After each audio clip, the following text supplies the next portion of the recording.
pense que on peut être beaucoup d'entre nous peuvent être perdus face aux transitions, et donc ça nous oblige, et notamment ça oblige les médias, à faire un vrai travail de partage, et notamment du partage de savoir. C'est-à-dire qu'on est puisqu'on est lost in transition, on a besoin vraiment de se retrouver grâce à des connaissances, à de l'expertise partagée largement.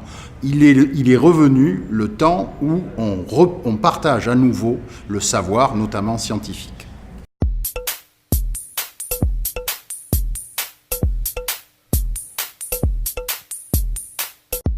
Alors que la France prenne un leadership dans la transition écologique, on a vu ce qui s'est passé avec la COP21, où la France a été vraiment moteur. Et non seulement moteur en termes institutions, mais aussi sur tout ce qui s'est passé autour de la COP21. Moi, j'ai vu des initiatives vraiment très, très intéressantes qui donnaient justement la parole aux citoyens.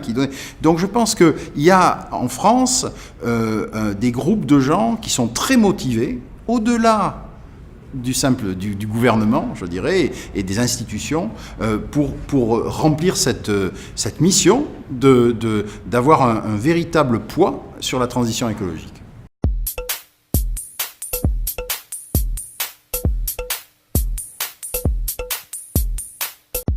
Pendant des années, on a en effet eu des médias qui étaient déclinistes, qui soulignaient les trains, grosso modo, les trains qui arrivaient en retard, quoi. Voilà. Et c'est un des rôles des médias de faire ça. Bon.